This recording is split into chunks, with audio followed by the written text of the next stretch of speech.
Hello everybody, it is me, and before we even begin with the video, I would just like to say that I hope you guys had a good 2022 and an even better 2023.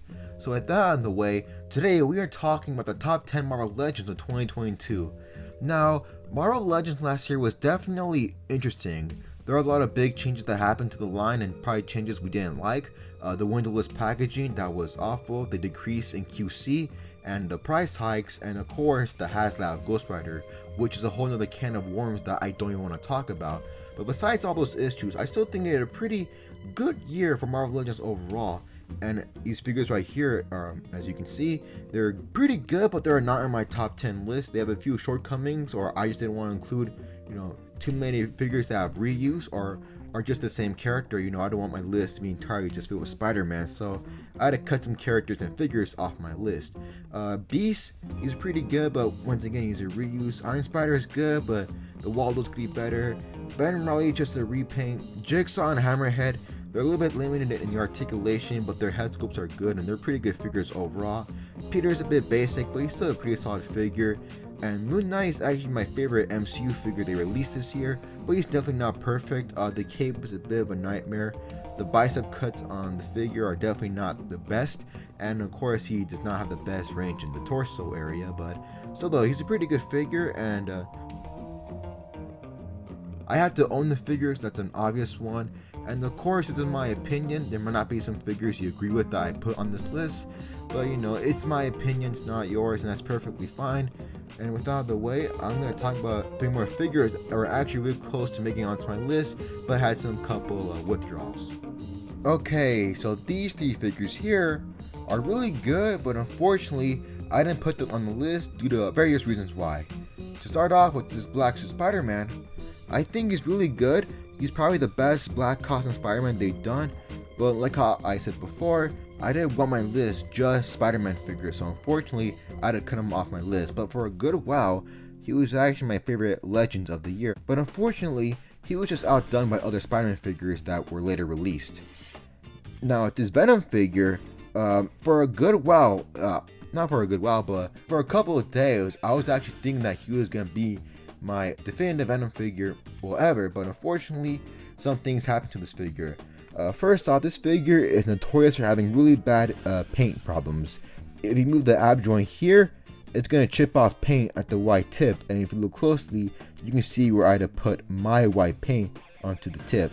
And that killed a lot of my love for the figure, because whenever I pose it now, I get worried that more of the paint is going to be chipped off if I move the ab joint. And this is more of an opinion thing, but I'm not that big of a fan of the head sculpts they've given him. They're not bad, and they do look like Venom, but I prefer a more classic looking Venom. The ones drawn by Todd McFarlane. But still though, he's a really good figure, and if this were to be my only Venom figure, I wouldn't be that mad since he's a really good Venom figure. Now this Daredevil figure. Look, I am glad to have this figure. However, there are a lot of things that piss me off about it. First off, there is no paint on this figure. Now, when I say no paint, I don't mean like shading or a black wash. I mean that they didn't paint any gloves or boots onto this figure, which feels so lazy and feels so wrong because they had painted other gloves and boots onto other Daredevil figures. So, I don't know why they couldn't do the same thing with this one. Like I said before, it just feels so lazy. Especially since this figure comes from a 3-pack that costs almost $90, so I just can't allow that. Also, maybe some new more hands wouldn't have hurt as well, but still though, I am glad I had this Daredevil figure. There are just some things that piss me off. But with that out of the way, let's move on to the number 10 figure on this list. Okay, so the figure in my 10th spot has to go to Baron Zemo. Now this figure actually really surprised me. Initially, I just wanted this figure because I never had a Baron Zemo figure, but playing it around for a couple of days actually made me like it more. I think the head sculpt on this figure is amazing. It really captures the look of the character and the costume itself, and I think the figure is honestly really fun to pose around. The joints on this arm are amazing. I'm not even using the second joint on the elbow, and it's already hitting more than 90 degrees. Now the only thing that holds it back is the legs. They don't look bad, and they're not that bad to pose around, but I just think it's weird because you see these well-defined muscles, but compare it to the arms and the torso, and it's just like fabric covering it. So that's a little weird and inconsistent, but still those figures are actually really good. It comes with a decent amount of accessories. For some reason, I don't think he had a gun, but That's fine. I mean, I have a lot of other guns to use for this figure, but yeah, though Baron Zemo is really good, and he takes the number 10 spot on my list. For my number 9 spot, we have the new Black Panther figure from the Wakanda Forever wave. Now this figure actually really surprised me because, just like the Baron Zemo, it's actually really fun to pose around, despite its flaws, which I'll cover later. But it's a lot more posable and more articulated compared to the old Walmart exclusive Black Panther figure. But still though, there are some things that hold this figure back. For one thing, I'm not that big of a fan of the cape it comes with. It's not bad, but it's definitely not the most fun to pose around and deal with, so thankfully you could take off the cape on this figure. And the Vulcan puck, while I like it, it's definitely not perfect. The first thing is the ab joint. Whenever you move it, it's definitely not the most prettiest thing to see, because you can see where the joint just gives up and becomes a flat surface. It's actually really bad when you move it like this way, like that just looks pretty bad. Hopefully one day they fix that. And the butterfly joints on this figure are definitely limited. I know there is a way to cut up the joint and to give it more range, but I don't really want to do that. But still though, this figure is actually really good, and that's why I gave Black Panther the number 9 spot. Okay, so for my number 8 spot, we have the new Doctor Strange figure. Now Hasbro actually really did a lot for this figure. He comes with a good amount of accessories, hands, 2 weapons, and like a lot of heads. I think the main 2 heads, the closing eye head, and this one, are actually really good and do a good job of capturing that look and feel of Doctor Strange. And unfortunately with this figure, he's not the most articulate and fun to pose around with. For some reason, they didn't put a cut on this one compared to this one, so moving this leg is fine, but moving this leg is not. It's a bit of a nightmare. And the cape is, well, like with most Doctor Strange figures, the cape is not the most fun to pose around with because it's a hard shell cape. You can see where the arm's limited and the head too. And unlike Black Panther, you can't take off the cape on this one. So you're kind of you're stuck with this cape unless you take it off with some like hot water or just blow hot air in it. But still though, he's actually a really good figure, and I'm glad to have him. So yeah, Doctor Strange takes the number 8 spot on my list. Okay, so for my number 7 spot, I had to give it to the new 20th anniversary Captain America figure. Now initially, I was going to get this figure because I was pretty happy with my old 80th anniversary Captain America figure. But one day at a mall, out of pure curiosity, I decided to buy this figure, and it's safe to say that I don't regret my purchase at all because I'm a huge fan of this figure. It's fun to pose around, you get a good amount of accessories, hands, a head, different effects for the shield. I also like the different color blue they chose for this figure because it helps it stand out.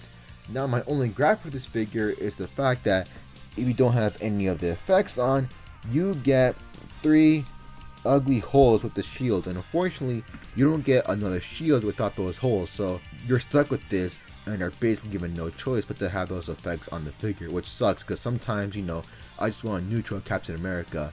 Besides that flaw, he's still a pretty good figure, and I'm glad I have him. And so Captain America takes the number 7 spot on my list. For number 6, we have the King in Black 2-pack Venom figure. Now, I know when other people pick a Venom figure for their list, they usually go for the 1 in the 3-pack. However, I think this is the better figure. This figure has better paint compared to the other one. It has better articulation in the torso, and this figure has more, or at least better accessories. You have the wings, which you can put on the back of the figure, which looks amazing.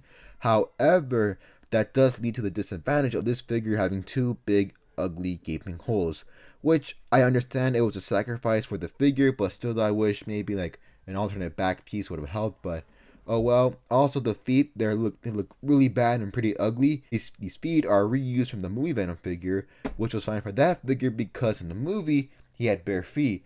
However, for this figure, it doesn't work because it's a comic book Venom figure, which sucks. I wish they would have used more normal feet, but oh well. Besides those issues though, I still think this figure is really good. It's fun to pose around, it looks great, and for me, this is my Venom figure, so he takes the number 6 spot on my list. For number 5, we have Noel from the King in Black 2-pack. Now, initially, when I saw this figure, I didn't know what to think of it.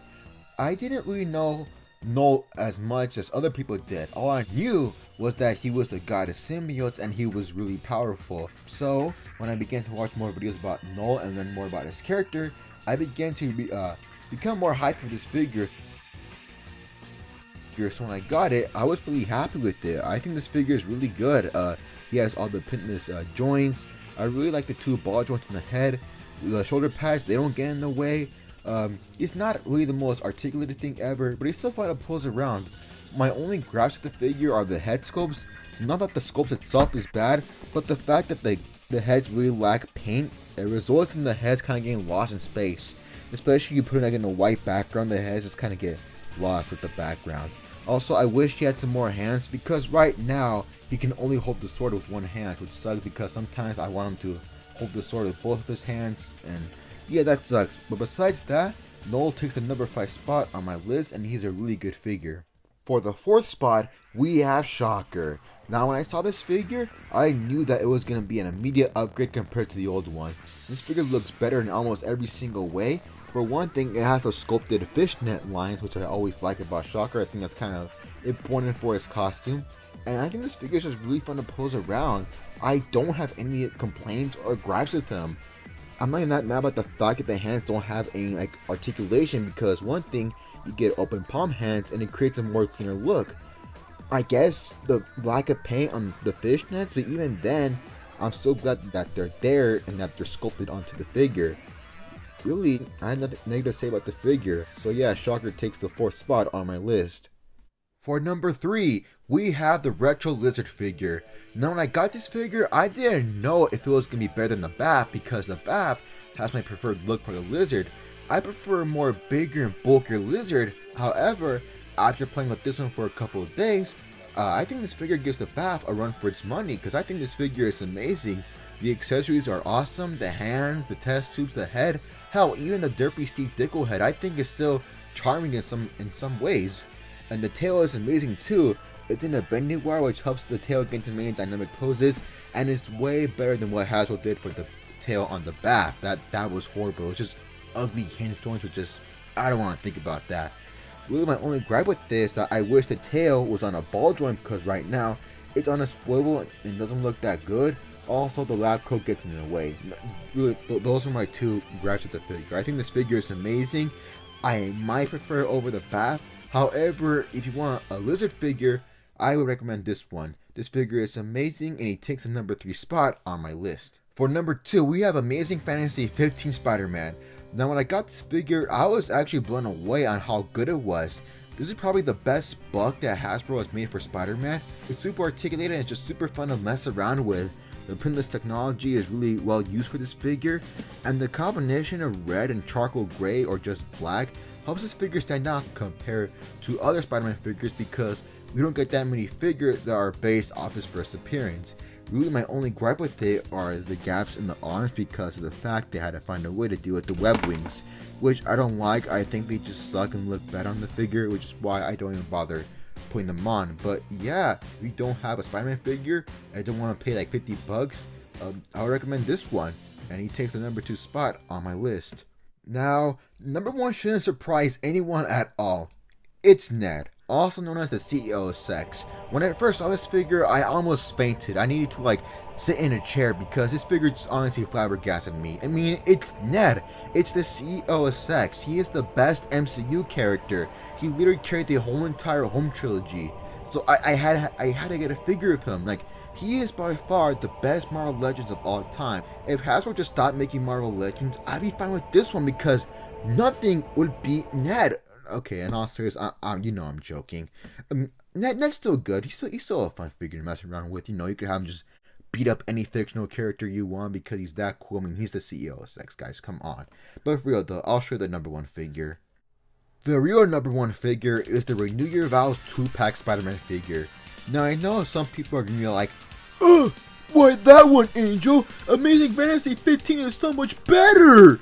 And that's your opinion, buddy. I think this one is slightly better. I think Amazing Fantasy and this one are both great. If you like Amazing Fantasy more than that one, I could totally see why. But for me, this one just slightly beat the Amazing Fantasy. For one, no ugly gaps in the arms, and I like the combination of red and blue more compared to the charcoal, gray, and red. And this figure is obviously not perfect. The ball joint in the head still needs a lot of work. But besides that, I think this figure is Hasbro's closest thing to the perfect Spider-Man figure. It's fun to pose around. Also, the toe joints, they're amazing and really do make a difference. I mean, at first I really didn't care, but Yeah, man, the toy joints help. It makes the figures just that much more fun to pose around with. And yeah, this figure is just amazing. The only thing that sucks is that it comes in a 2-pack that's $50, which yeah, that kind of sucks. But I didn't really mind that because I like spinning red too. But yeah, this figure is just well amazing. It's probably my definitive Spider-Man until they make a better one, which they probably will soon enough. But right now, this figure is probably my favorite Spider-Man figure, and he takes the #1 spot on my list. Alright guys, so that's going to do it for this top 10 video. Let me know what you thought about it in the comments below.